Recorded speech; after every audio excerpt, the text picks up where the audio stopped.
Okay, I'm hoping that we get just a little basic practice today. Keep those concepts and skills right in front of us. So I'm not going to talk too much. Just going to do some problems that we've been doing right along. And if you know how to write the answers, great. The next video is definitely going to be one on area accumulation. There was a problem here that I decided to take off the worksheet. I want to highlight it tomorrow. But prior to doing so, I really want to dive into a very simple situation where many of the things we've been talking about will be talking about more. All right. So if you know your answers, you just write them down. So 21, the answer to 21 is going to become 6e to the 5x. Where does that come from? Separating the variables. So since you can see this, I'll separate the variables. Multiplication becomes division. And division becomes multiplication on the other side. All right. So this is the element of the absolute value of y equals integrate 5x plus c. Then we get ourselves plus minus e to the 5x plus c. We've looked at that in previous videos, and that becomes plus minus e to the ae to the 5x. We throw a 0 in and we want 6, we're going to get e to the 0, 1, so a becomes 6. There's our answer, and if you knew that, because you've done so many of these, you just write it.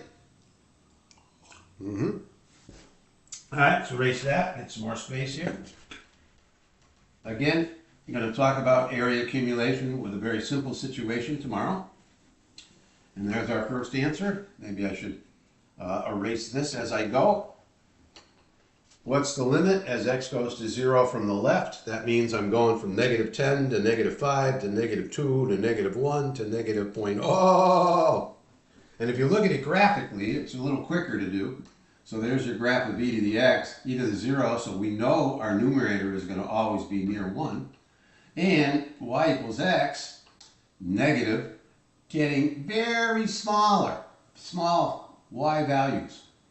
All right, as I come in from the left side, my y values are getting more and more, well, they're always negative, but smaller magnitude. So we're going to divide by numbers like this. So where's it going? It's going to negative infinity. So that answer is negative infinity. Okay. Next problem. And if you saw that, well, then you just did 2 problems in 10 seconds. If y equals cosine to the 4th power of 2x, then that could be replaced with the letter y. And so we're looking at dy dx for this function, just in case that notation troubled anyone.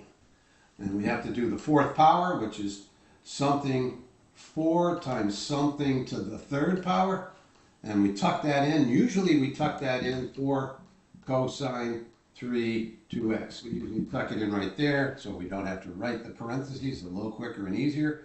Derivative of cosine is minus sine, and you have to take that calculation with respect to where you are, which is 2x, and we have to talk about the rate at which this is changing. And if you want to doctor that up, be my guest. All right, so if you know that process now, add another 10 seconds to your total. So right now we're working at 3 problems in 30 seconds. All right. It does take time to write these things down. So we're going to ask the question, when is f concave up? All right, so given the derivative, when is this function concave up? Well, we've got the first derivative, so why don't we graph it? That could have been expressed as x squared times x squared minus 9. Okay, so we got roots at 0, no sign change at 0, and we have roots at negative 3 and positive 3. And this function, if I put a big number in, it's going up. Linear, cubic, something like that. Shape doesn't matter here. I have positive first derivative, negative. Well, that's going to tell me increasing, decreasing. I want it concave up, so we're talking about changes in concavity occur at the max and mins. All right, so when are you concave up? When you're decreasing. Okay, I can't answer this question because I'm not sure what that x value is. Okay, I didn't anticipate that. So let's call that x value A. All right, we'll call this one, we know it's 0, so we'll leave it as 0. Let's call this B equals that x value. So when am I concave up? When the first derivative is increasing, and that's from A to 0, from point A to 0, which I'm not going to find, union, and I'm going up from B to infinity.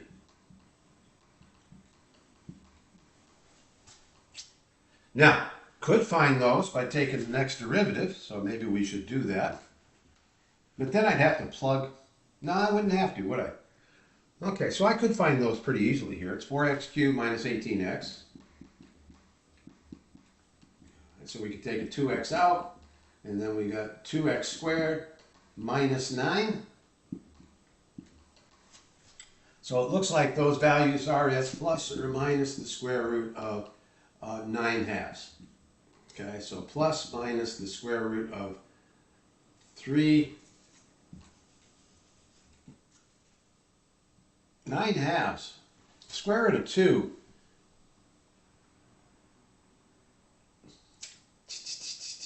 So this is just from the standpoint of this number here is the square root of 9 times the square root of 1/2. Square root of 1/2 is 2 root 2. Square root of 9 is 3. So these are negative 6 root 2 and positive 6 root 2, unless I've done something too quickly.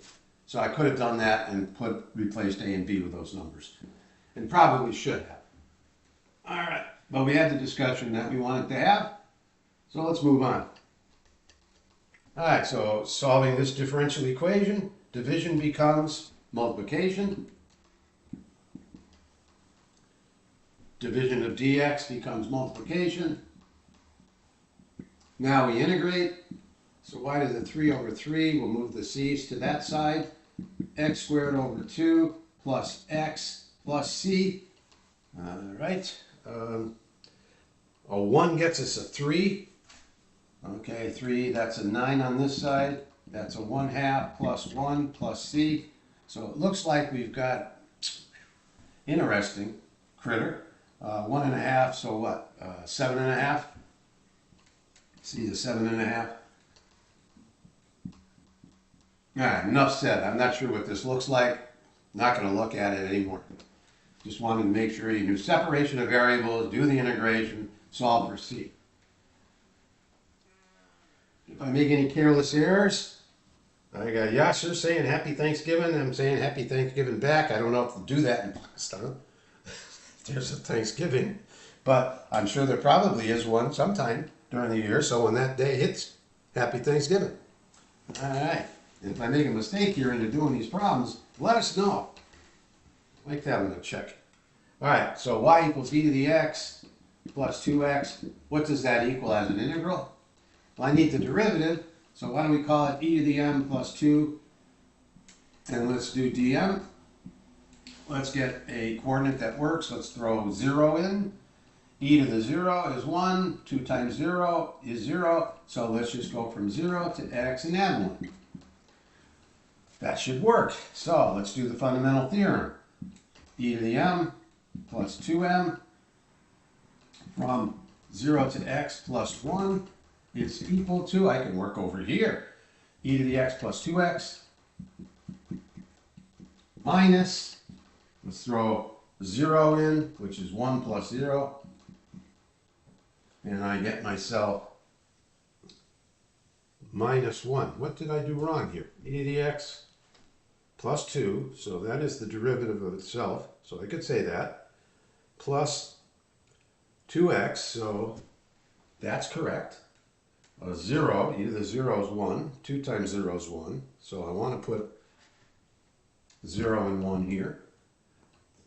That is e to the m. When I drop an x in, that is 2m. When I drop an x in, let's do this again. E to the x plus 2x, first part of the fundamental theorem, minus e to the, oh, I never added the 1 at the end. Dummy. So when I add the 1 at the end, the ones cancel, and we get back to what we were looking at. Carelessness. But that's why I like volume. Maybe the next time I do this, that'll be in the old noggin. Be careful with that, and won't have a pause there the next time. All right, some quick derivatives here. Let's move this down. dy dx x squared tan x, so what is y prime? Quotient rule, do you have it? Is it in your back pocket? Low. D high times 2x minus high x squared. D low, derivative of tan, secant squared x. Low, tan x, and this time I'll put it in parentheses and square it, but I assume you put there and you're just as well off. Okay, that's that one. Where'd my eraser go? There it is. All right. So we're going to get y prime for this problem. So y prime, sine becomes cosine of respect to where we are, which is based on an x and a y. The derivative of what's inside is 5 plus y prime equals 3. So we got to divide by this, 3 over cosine 5x plus y. And we got to move the 5 over to isolate y prime. Enough said. Get rid of that. You might be able to do this in your head. X squared divided by x is x. The integration of x is x squared over 2. The middle term here is 4x. 4x divided by x is 4. So when we integrate, we get 4x. And the last term is 4 over x. And when you integrate 4 over x dx, you get 4 ln absolute value of x plus c. So I could have done that in your head, which is what I did. I multiplied this out. X squared plus 4x plus 4, and I divided x into each term and then integrated. All right, got this on the wrong side. You can't tell anymore. I think it's this side. That's why I like the washcloth. All right, but it's working. Okay, so that's another name for that, is to integrate x to the minus 3/4 dx. Just another little repetition from Algebra 1. And so what's that integral? Add 1 gets us x to the 1/4. Dividing by 1/4 gets us a 4 plus c. And that one's done. I guess it's this side. Yeah, that's the side I'm supposed to use. Okay, that's better. All right, if you recognize it, then you got x squared plus y squared equals 36. Doesn't hurt to recognize that. So we separate the variables. Y dy equals x dx. We throw the constants on the other side. X squared over 2, excuse me. X squared over 2, and we get a constant over here. So we throw 0 in, and that has to be 36. If this is 6, yeah, multiplying by, putting 0, let's solve. So putting 0 in, y squared over 2 has to equal c, and 36 divided by 2 is 18.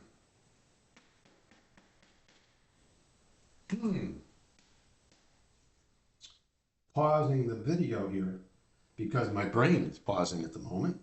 Thought for sure that that would be 0.36. So am I doing something, starting to do stupid things? Stupid things. 0, 6. Oh, that's why. Okay. Then you multiply by 2. Okay.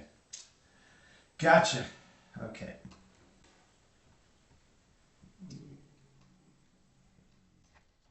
Slow it down, Jim. So let's go here. Y squared over 2 equals x squared over 2 plus c. I'll throw the 6 in. 36 divided by 2 is equal to 0 plus c. So c is 18 in this instance. Get my coffee in me. Now when we multiply everything by 2, and this was a negative, right? This was a negative. It's a good thing I'm doing this again, because I knew the answers. I just wanted to write it down. So now we're going to go with positive x squared over 2 plus y squared over 2 equals 18. And now we can see why it's x squared plus y squared equals 36. And what do I learn from that? Remember that the next time I do it. Okay, but I knew it was x squared plus y squared equals 36, so I didn't really spend much time thinking about it. All right, so what do we do here? We gotta put it up here so we can see it a little more easily. Let's fix the boxes here. Let's fix boxes. Tiny boxes. What goes where? Well, the derivative goes in here, but I'll use dummy variables. 3m squared plus 2, and that's got to have a dm. All right. Now, I need a location where this works, so let's throw a 1 in. Let's measure from 1. 1 plus 2 is 3. Measuring from 1 gets us 3. How do I make this thing a function in terms of x? With the fundamental theorem, and I don't see any need to have anything here. Okay, so let's actually do this out. So that becomes 3m squared becomes x cubed, becomes m cubed plus 2m, m cubed plus 2m from what to what? From, what did I say, 1 to x, and then we're adding 3. Okay, and now I can get rid of this. And let's just do that out just to show that mechanically it works. So we get first part of the fundamental theorem, x cubed plus 2x, minus the second part, put in the 1, 1 plus 2, and then let's add 3. And what's going to happen over here? 3, negative 3 plus 3, bye-bye. Another name for that function, and that's what the lecture is going to be about tomorrow. Well, no need to erase it. That's just going to slow us down. I need to get to the other side of the board. Flip the board over. Push it back against the wall. Low budget production here. But a lot of volume and a lot of practice, which I hope is benefiting you if you are. And there aren't too many people doing this, I don't think. But a few. So y equals the sine of 2 minus x. So what's y prime? I hope you have what's the derivative inside? Negative 1 over 2 times what's the inside? Square root of what's inside. Hopefully that's memorized at this point. So you're just writing that answer down. And, oh God, it was a chain rule, wasn't it? Y equals cosine. Did I have that? What did I have there? Ah, dang. Tough waking up here. I'm going to get my glasses on. I forgot what I asked. Might have been a chain rule problem there. I was just highlighting. Yeah, it's the square root. There was no cosine there. That was the last problem. All right, you can see cognitive decline continues. Ah, there we go. Couldn't see it. All right, so that one is done. All right, quadrant 1. We're going to rotate the area under the LN curve from just quadrant 1 from wherever it's above the x-axis until we get to 4, which means that we're looking at from 1 to 4, right? We're not worried about this. So from 1 to 4, we have this area, and we're going to rotate it around y equals negative 5. All right, so we got our pi, right? From what to what? 1 to 4. Because we're going to be big R. What's big R? That distance is 5 plus the ln of whatever that x is. 5 plus the ln of that x value. That's our big R. We got to square it. What's our little r? That's our inside border. Well, that's just 25 units. 5 squared. And so we got to get that with a little dx. So we'll use some brackets here. And now we have rotated that around y equals negative 5. Now we're going to rotate horizontally around 10. Well, 10 is over here. So this is x equals 10. Right? Yeah, and so we've got a new situation. my big R goes from here to here. All right, so that's 10 units from here to here. We have to get rid of this x value, and if y equals the ln of x, then those x values can be expressed as e to the y. So these are e to the y values. All right, and we're going to rotate this around here. So my small r is from here to here. That's my small r. And from 4 to 10, that appears to be 6 units long. So, cut to the chase. I hope I'm making some sense. Pi from, now we're working vertically, so that height right there is the ln of 4. And this height right here is 0. So we're going from 0 to the ln of 4. Big R, dot to dot, I got to get rid of e to the y from 10. 10 minus e to the y. That gets squared minus 6 squared. And that's in terms of y. Okay, so I think we handled that one. What's the bounded area for this? The bounded area, I think, would be better done with e to the y than ln of x, because you don't know what the integration of ln of x is. So I guess that's why I asked that problem on this worksheet. So if we're going to do this, we're going to go from 0 to ln of 4. And we're going to go from right minus left, which is 4 minus e to the y, dy. That one we can do, so let's do it. 4 times y minus e to the y from 0 to ln of 4. That's a nice one to do, because it asks a nice question here. So I plug in ln of 4, I get 4 times the ln of 4 minus e to the ln of 4, which is why I'm asking this question. That's the first half of the fundamental theorem. The second half is plugging 0 in, and so that's going to be minus 1. If when I plug in 0, well, let's write 0 minus 1. Let's go, making some nice smudges here. All right, so what do we have? We've got the ln of 64, 256, the ln of 256, which we're going to approximate in a little while, minus 4, plus 1. So that becomes minus 3. Let's just get a little approximation here for this area. Minus 3. All right, so what's the ln of 4? Well, it's the ln of 2 with a 2 above it, right? So what's the exponent you put on top of e to get 2? E to the 0.7 is 2. So if we're approximating, this becomes e to the 0.7, right? And so that gets me 1.4.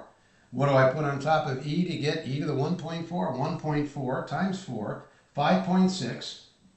So that's roughly 5.6 minus, well, we already did that, minus 3, 2.6 roughly, 2.6, I wonder. So we got a width of 3, we got a height of, big height, let's go over here, right-hand rectangle. So that's 3 units long, and ln of 4 we said was 1.4. So that's 4.2. There's some error there. That makes perfect sense. All right, if I made a mistake, I'll pull the video down. But I think we got the practice we needed for that. So now we want to get y prime for this problem here. And then I can shut the video off and get into town because I'm going to be late for a meeting. So e to the x, but if I didn't do it now, if I didn't do this video now, then it wasn't going to get done, and I really want to do the area accumulation tomorrow. So we drop it in and we get e to the x is being squared. The derivative of e to the x is e to the x. We drop that in and we get this number squared, which is minus 9x squared, times the derivative of what we dropped in. That's your shortcut. All right, so this is e to the 2x times e to the x, which is e to the 3x, minus 27x squared. That appears to be the y prime, if we're taking the shortcut. All right, and just to show the shortcut one more time, let's integrate cosine x from 2x to x squared, all right, dx. let's just do that out as a finish to this video. So we know that one is the sine of x, right? And we're going to go from 2x to x squared. That takes us to the sine of x squared. This is big F. The sine of x squared minus the sine of 2x. Let's put that big F right there. Now let's take little f. What's little f? Cosine x squared times 2x. Minus cosine of 2x times 2. And let's go back to the original. Can you see that we dropped the cos x squared in here to get that? And what's the derivative of x squared? That. Then we drop this in here to get cosine 2x. Well, there it is. And what's the rate of change? Times 2. Okay, so you can take that shortcut and then answer a lot of questions regarding concavity and when a function's increasing, decreasing, so on and so forth. All right, I got to run. Sorry for the awkwardness on a couple of explanations, but hey, had the conversations we had to have.